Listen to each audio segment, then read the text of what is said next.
स्थानीय नेता और जमीनी कार्यकर्ता के रूप में मोरपाल सुमन अब भारतीय जनता पार्टी के प्रत्याशी होंगे। एक लोकल लीडर के रूप में मोरपाल सुमन और अब अंता विधानसभा उपचुनाव का घमासान रोचक होते हुए, क्योंकि प्रमोद जैन भाया कांग्रेस से प्रत्याशी और कांग्रेस पार्टी ने टिकट प्रमोद जैन भाया को दिया, जो कि इससे पहले सीट पर विजयी भी रहे।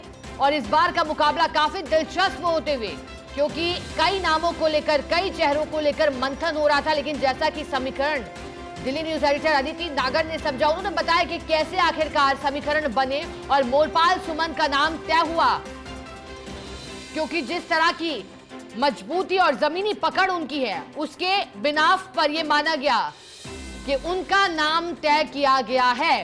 क्योंकि कांग्रेस प्रत्याशी प्रमोद जैन भाया, जो कि इस सीट से जीते भी थे पहले और मंत्री भी रहे, उनकी पकड़ काफी मजबूत मानी जा रही थी। और ऐसे में पार्टी एक ऐसा चेहरा चाह रही थी जो वाकई चर्चाओं में रहा हो और जिसकी पकड़ काफी मजबूत हो, जनता का उस पर भरोसा हो।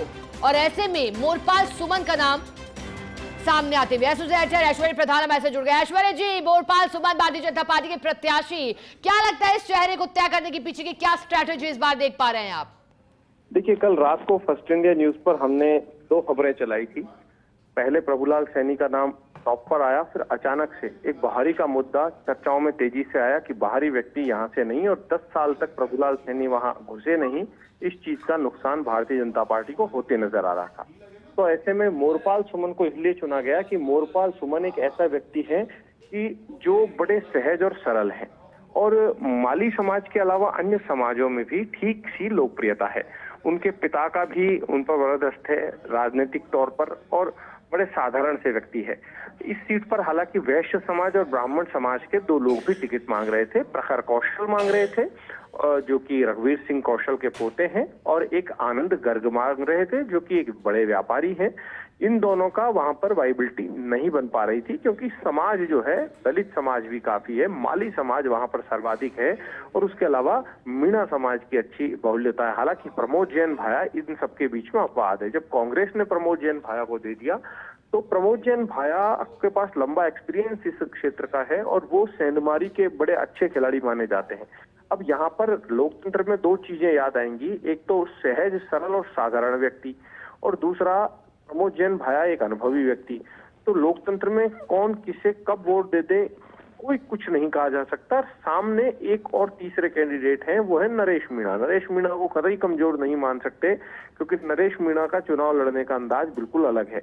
लेकिन भारतीय जनता पार्टी ने आखिरकार मोरपाल सुमन के नाम पर मुहर लगाई, तो यहाँ पर ये बात भी तय मान कर चलिए कि बिना वसुंधरा राजे के यहाँ पर मुहर नहीं लगी है, क्योंकि वसुंधरा राजे और दुष्यंत सिंह इनके इर्द गिर्द वहां की सियासत घूमती है, और पूरी सियासत जब इनके इर्द गिर्द घूमती है तो ये मानकर चलिएगा कि उस सियासत में इन दिग्गजों की अगर हम बात करते हैं, तो उस सियासत में ये दोनों दिग्गज हैं, ये अच्छे से जानते हैं कि किस व्यक्ति को कैसे जीत दिलाई जाए।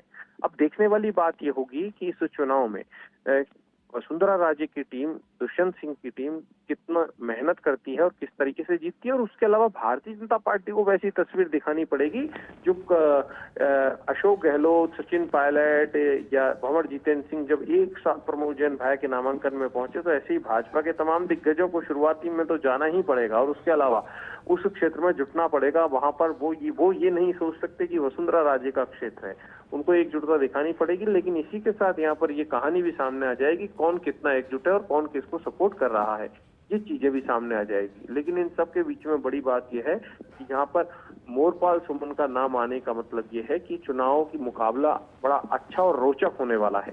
भारतीय जनता पार्टी जिस उम्मीद पर कायम है वो माली समाज के वोट हैं, वो भारतीय जनता पार्टी के परंपरागत वोट बैंक है, और भारतीय जनता पार्टी एक उम्मीद पर और कायम है, वो उम्मीद है कि अन्य ओबीसी की जातियां हैं वो है। और एक बड़ी भारी उम्मीद चल पड़ती है। लोकतंत्र में इस बात को कतई दरकिनार नहीं किया जा सकता कि कई बार पहली बार लड़ रहे व्यक्ति पर लोगों की सिंपैथी भी आ जाती है। हालांकि हम ये नहीं कह रहे थे कि प्रमोद जैन भाया, नरेश मीणा कमजोर पड़ेंगे, लेकिन जो पहली बार मैदान में है उसकी तरफ थोड़ी सी सिंपैथी आ जाती है। लेकिन भाजपा ने यहाँ पर एक बड़ा प्रयोग यही किया है कि बाहरी को नहीं लेकर आई, और बाहरी को नहीं लाना भारतीय जनता पार्टी के लिए कितना लाभकारी साबित होगा, ये भी देखने वाली बात होगी। ऐश्वर्या जी, लेकिन आप अपने अनुभव के आधार पर इस चेहरे को और ये जो चॉइस भारतीय जनता पार्टी की बनी, आपने कहा कि क्योंकि जमीनी और जमीन से जुड़े व्यक्ति और लोकल व्यक्ति को कहीं ना कहीं चेहरा बनाने के पीछे की यही मंशा है, क्योंकि जो सामने प्रत्याशी है उसको लेकर कहीं ना कहीं पहले से इस तरह का था कि हो सकता है मजबूत कैंडिडेट के रूप में हो। लेकिन ये चॉइस आप कैसे देख रहे हैं? देखिए, बेहतरीन चॉइस है, इसके अलावा दूसरी चॉइस थी भी नहीं। यही एक सर्वश्रेष्ठ चॉइस नजर आ रही थी, क्योंकि ये जो व्यक्ति है ये बिल्कुल युवा है, प्रधान रहा हुआ व्यक्ति है और जमीनी आदमी है। तो ये 24 चॉइस तो उम्दा है, ये पसंद जो है ये उम्दा है। लेकिन मैं फिर कह रहा हूँ कि यहाँ पर पार्टी कितनी मेहनत करती है, यहाँ पर सत्ता का कितना सहयोग मिलता है ये, और उसके अलावा वसुंधरा राजे व्यक्तिगत तौर पर कितना मेहनत यहाँ पर करती है, यानी उनकी टीम कितना जुटती है, दुष्यंत सिंह कितना जुटते हैं, क्योंकि दुष्यंत सिंह की भी यहाँ पर एक अग्नि परीक्षा है, क्योंकि वो भी लगातार सांसद रहते आए हैं, तो वो भी चाहेंगे कि इस सीट को किसी भी तौर पर जीता जाए। और यहाँ पर वसुंधरा राजे भी चाहेंगी कि इस सीट को जीता जाए, और भजन लाल शर्मा और मदन राठौड़ दोनों की प्रतिष्ठा भी इससे जुड़ी हुई है। लेकिन सभी जानते हैं कि वो क्षेत्र वसुंधरा राजे का है और वो अपने आप में वहां की सियासत उन्हीं के इर्द गिर्द घूमती है। ये बात कांग्रेस भी अच्छे से जानती है। वसुंधरा राजे क्योंकि सत्ता में भारतीय जनता पार्टी है, तो सत्ता में कितना लाभ मिलेगा ये भी देखने वाली बात होगी, क्योंकि सत्ता का लाभ भी कई बार मिलता है। हालांकि इन चीजों को सभी लोग दरकिनार करते हैं, लेकिन इस बात में कोई संशय नहीं है, जब भी उपचुनाव होते हैं, जिस पार्टी की सत्ता होती है, तो सत्ता के ऊपर आरोप भले ही रखते हो, लेकिन सत्ता का उपयोग का मतलब ये है कि जब चुनाव होते हैं, जब लगता है पार्टियों के कि चुनाव होने वाले हैं, उपचुनाव यानी, तो उससे पहले कई ट्रांसफर तबादले पार्टियां सरकारें अपने स्तर पर करती भी है। भले ही हम इस चीज को लोकतंत्र में सामान्य तौर पर बयानों में इनकार किया जाता हो, लेकिन बदलाव सभी सरकारें करती है। कांग्रेस ने भी किए, भारतीय जनता पार्टी ने भी किए और करते रहेंगे। तो यहाँ पर फायदा कितना मिलेगा देखने वाली बात होगी। लेकिन वो जो क्षेत्र है, वो क्षेत्र भी वहां पर जागरूकता की बड़ी भारी कमी है। अब ऐश्वर्या जी, क्योंकि परिसीमन के बाद 2008 से जब से सीट बनी, तो आमने सामने का मुकाबला बीजेपी और कांग्रेस के बीच रहा है। ठीक है ऐश्वर्या जी, आपसे दोबारा जुड़ेंगे। फिलहाल के लिए आपका बहुत शुक्रिया साथ जुड़ने के लिए, जानकारी के लिए।